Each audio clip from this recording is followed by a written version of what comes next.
गोपी एक अनाथ लड़का था। बचपन से ही उसके आगे पीछे कोई नहीं होता था। सुबह से लेकर शाम तक वो कचरा चुनने का काम करता था। उस कचरे में जो चीजें मिलती थी उनको बेचकर जितना पैसा मिलता था उसी में खाता था और अपना जीवन का गुजारा करता था। गोपी के पास रहने के लिए कोई घर भी नहीं होता था, जिससे गोपी कभी फुटपाथ पे ही सो जाया करता था तो कभी रेलवे स्टेशन पर, और तो और बहुत ही खराब हो चुके ट्रेन के डिब्बों में भी सोकर अपना जीवन गुजारा करता था। एक बार की बात है कि अपना काम खत्म करके वो समंदर के पास चला जाता है और वहीं उसको एक कोट नजर आता है। वो कोट को देखता है और अपनी हाथ में उठा लेता है, इधर उधर घुमा फिरा कर देखने लगता है और बहुत ही खुशी से अपने आप से बातें करता है।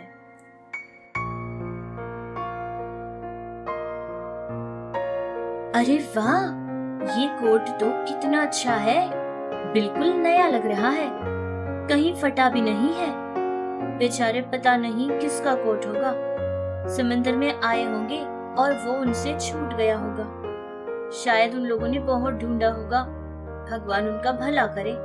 लेकिन ये कोट अब मुझे मिल गया, मतलब ये मेरा है। कितना सुंदर कोट है, मैं इसको अपने साथ ले जाऊंगा और इसको अच्छे से धोकर अपने पास रखूंगा। ठंडी का मौसम आने ही वाला है, इसको पहनूंगा तो बहुत गर्मी महसूस करूंगा। अपने आप में ये सारी बातें कहकर वो कोट गोपी जहाँ रहता था वहाँ अपने साथ लेकर चला जाता है। अपनी जगह पर पहुँचने के बाद उस कोट को अच्छे से धो देता है और फिर उसको सुखा देता है। सुखाने के बाद दूसरे दिन सुबह उठता है और बाहर अपना काम करने के लिए जाना चाहता था, लेकिन जाने से पहले गोपी ने सोचा कि ये कोट इतना सुंदर है, एक बार इसको पहन कर देखूंगा। इतना सोचकर गोपी उस कोट को पहन लेता है। पहनने के बाद उसका मन करता है कोट के जो जेब थे उसके अंदर अपने हाथ डाले। ये सोचकर दोनों जेब में वो अपने दोनों हाथ डालता है और अपने आप को एक बड़ा ऑफिसर सा महसूस करने लगता है। उसने हाथ डाला था तो उसके हाथ को कुछ महसूस हुआ था कि उस कोट के जेब के अंदर कुछ तो है। ये सोचकर वो बाहर निकाल कर देखता है तो उसके हाथ में 100 रुपए की नोट आई थी, जिसको देखकर वो भी पहले खुश तो होता है और फिर सोचता है कि ये कोट जिस आदमी का था, बेचारे ये पैसे भी उसी आदमी के होंगे, किसी तरह उनसे ये कोट छूट गया होगा। ये सोचकर कोट को फिर से वहाँ रख देता है और जाकर उन पैसों से अच्छे से खाना खा लेता है। खाना खाने के बाद गोपी का पेट बहुत अच्छे से भर जाता है। बहुत खुश होकर उस दिन वो अपना काम भी नहीं करता। फिर दूसरे दिन सोचता है कि काम में जाने से पहले एक और बार इस कोट को पहनकर देखूंगा, क्योंकि ये कोट पहनकर मैं खुद ही अपने आप को बहुत अच्छा लग रहा हूँ। ये सोचकर पहन लेता है और पहले की तरह दोनों हाथ उस कोट के जेब में डालता है। डालना ही था कि उसको दोबारा से जेब के अंदर कुछ महसूस हुआ। निकाल कर देखता है तो दोबारा से उसके हाथ में 100 की नोट आ जाती है, जिसको देखकर अब गोपी थोड़ा सा हैरान हो गया था। सोचता है कि ये सब कुछ क्या हो रहा है, अगर पहले एक नोट होता तो वो तो मैंने ले लिया, अब आज दोबारा से एक और अलग नोट कैसे आ गया। अपने आप से कहने लगता है, अरे ये क्या, मैंने तो रात को 2-3 बार ढूंढा था लेकिन तब तो मुझे इसमें कुछ नहीं मिला, लेकिन अब दोबारा से 100 रुपए का नोट मुझे कैसे मिला, ये क्या हो रहा है। इतना सोचकर गोपी फिर से उस कोट को पहन लेता है और उसके जेब में हाथ डालता है। जैसे ही उसने हाथ डाला था दोबारा से उसके हाथ में 100 की नोट मिली थी। फिर बहुत खुश होकर बहुत बार ऐसा ही काम करता है। जितने भी बार उसने उस कोट के जेब में हाथ डाला था हर बार उसको 100 की नोट मिलती ही रही, जिसको देखकर अब गोपी को ये बात समझ आ गई थी कि ये कोई मामूली कोट नहीं है, बल्कि ये तो एक जादुई कोट है जो कि बहुत ही खुशनसीबी की वजह से उसको मिला होगा। अब गोपी की खुशियों की कोई सीमा नहीं थी। जब भी चाहता था कोट के जेब में हाथ डालता और पैसे निकालकर जो उसका मन करता था वो सारी चीजें खाया करता था। बड़े से बड़े होटल को भी जाता और उसका पसंदीदा खाना खाकर आ जाया करता था। इतना ही नहीं, गोपी ने अपने लिए बहुत सारे नए कपड़े भी खरीदे थे, जिसको पहनता और फिर अपनी खुशियों से मौज मनाया करता था। ये सब कुछ बहुत दिनों से देख रहे उसके साथ काम करने वाले बाकी लड़के उसके पास आते हैं और गोपी से सवाल करते हैं। अरे यार गोपी, क्या हुआ? तू हमसे बात क्यों नहीं कर रहा? और हमारे साथ कचरा चुनने के काम में भी तू नहीं आ रहा है। मैंने तो देखा कि तू एक बहुत बड़े होटल में जाकर खाना खाकर आ रहा था, और इतने महंगे महंगे कपड़े, ये सब कुछ तेरे पास आए कहाँ से? हाँ गोपी, ये राजू बिल्कुल ठीक कहता है। मैं भी बहुत दिनों से देख रहा था कि तेरे अंदर बहुत बदलाव आ गया है। ये सब कुछ देखकर हमें भी बहुत अच्छा लग रहा है। गोपी, हम भी तेरे दोस्त हैं ना, हमारे लिए भी तो कुछ कर। पहले ये बता कि ये सारी चीजें तुझे कहाँ से मिली थी? उन लड़कों का ये सवाल सुनकर गोपी पहले तो सावधान हो जाता है। सोचता है कि इन लोगों से अगर सारी सच्चाई बता दूंगा तो हो सकता है ये जादुई कोट ये लोग मुझसे छीन लेंगे, क्योंकि गोपी बचपन से अकेला था। खुद की परवरिश वो खुद करता है, जिससे उसकी उम्र तो छोटी थी लेकिन उसका अनुभव बहुत बड़ा था। बहुत होशियारी से और समझदारी से उन लड़कों से बात करता है।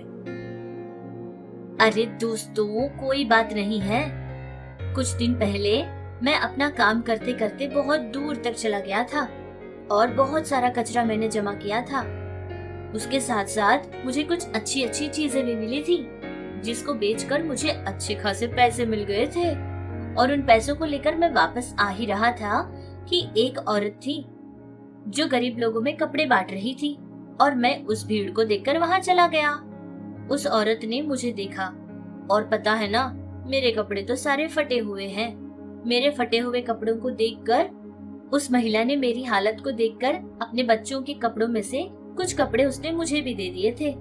बस अच्छे कपड़े पहने थे और मेरे पास कुछ पैसा भी था, जिसको लेकर मैं एक अच्छे से होटल चला गया था खाना खाने के लिए। क्योंकि तुम लोगों को तो पता है ना यार, हम लोगों की ये फटे कपड़े देखकर और हमारी ये हालत को देखकर कोई महंगे होटल में हमें आने देता है क्या? बस इसीलिए जाकर अच्छा सा खाना खाया था मैंने। इस तरह बड़ी होशियारी के साथ वो उन लोगों से बात करता है। सच मानकर वो लड़के भी वहाँ से चले जाते हैं, लेकिन सच्चाई बहुत ज्यादा दिनों तक नहीं छिपेगी। गोपी की चाल ढाल, रंग सब कुछ बदल चुके थे, जिसको देखकर वो लड़के उस पर बहुत शक किया करते थे। उन लड़कों को इस पर शक हो गया है, ये बात जानने के बाद गोपी हमेशा उस जादुई कोट को अपने साथ ही रखा करता था। जहाँ भी जाता था उस कोट को अपने पास ही रखा करता था। इस तरह का उसके अंदर बदलाव देखकर वो लड़के बहुत गुस्सा हो जाते हैं। और फिर एक दिन की बात है कि गोपी उस कोट के जेब से पैसे निकाल रहा था, और ये सब कुछ वो लड़के देख लेते हैं। वो लोग बहुत बिगड़ जाते हैं और इन लोगों से वो जो काम करवाते थे उन लोगों के पास जाते हैं, जो कि बहुत ही बड़े गुंडे होते थे। उन गुंडों के पास जाकर ये लड़के गोपी के बारे में शिकायतें करने लगे। सरकार, गोपी के पास एक कोट है और वो जब चाहे तब उस कोट से जितने चाहे उतने पैसे निकालता है। हमने देखा था और वो कितने पैसे खर्च कर रहा था। एक दिन हम लोगों ने पूछा था कि ये सब कैसे हो रहा है, तो उसने हमसे झूठ भी बोला था सरकार। हमें उस पर बहुत गुस्सा आ गया, इसीलिए ये बात हम आपको बता रहे हैं। ये तुम लोग क्या बकवास कर रहे हो? इतनी बड़ी बात उसने हमसे छुपाई? अभी बताता हूँ। अभी वो गोपी है कहाँ? मुझे अभी के अभी उसके पास जाना है। इतनी बात कहकर वो सारे गुंडे अब गोपी के लिए ढूंढना शुरू करते हैं। गोपी उनको कहीं मिल जाता है, फिर वो कोट गोपी से छीन लेते हैं और गोपी को खूब मारते हैं। कोट लेकर वहाँ से चले जाते हैं। उस जादुई कोट को लेने के बाद वो गुंडे उस कोट के अंदर बहुत सारा तलाशी करते हैं, लेकिन इतना तलाशने के बाद भी उनको उस कोट से कोई पैसा नहीं मिलता। बहुत बार उन लोगों ने उस कोट की तलाशी ली थी, लेकिन वो तो एक बिल्कुल मामूली सा कोट उनको लगने लगा।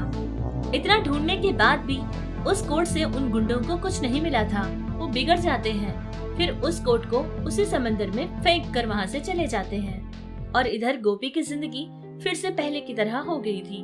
वो दोबारा से कचरे चुनने का काम करना शुरू करता है। बहुत ही अकेला पड़ गया था, क्योंकि कोट की उसको बहुत ज्यादा सी आदत हो गई थी। कोट के बिना वो कुछ नहीं कर पाता था, लेकिन अपना पेट पालने के लिए उसको कोई न कोई काम तो करना जरूर पड़ता था, जिससे पहले की तरह कचरा चुनकर बेचने का काम ही किया करता था। एक दिन की बात है, अपने आप में बहुत उदास होकर दोबारा से वो समंदर के किनारे जाकर बैठ जाता है। इधर उधर देख रहा था कि फिर से कहीं दूर पर उसको ऐसे ही एक कोट नजर आया था। उसके करीब जाता है और घबराता हुआ उसको देखता है। याद करता है कि कहीं ये कोट वही कोट तो नहीं। इतना सोचकर बहुत ही घबराहट के साथ उस कोट के जेब में हाथ डालता है। जैसे ही उसने हाथ डाला था, दोबारा से उसके हाथ में 100 की नोट मिली थी। अब गोपी की खुशी की कोई सीमा नहीं थी। वो दोबारा बहुत खुश हो जाता है, भगवान का शुक्र करता है और फिर सोचता है कि मैं फिर से अच्छी और खुशियां भरी जिंदगी जी पाऊंगा। इतना सोचकर अब वो कुछ होशियारी से कदम उठाता है। सोचता है कि अगर इसी गांव में मैं रहूंगा तो दोबारा वो गुंडे आकर मुझ पर हमला करेंगे। इतना सोचकर गोपी गांव छोड़कर चला जाता है और एक जगह बस जाता है जहां उसकी जिंदगी की वो एक नई शुरुआत करता है।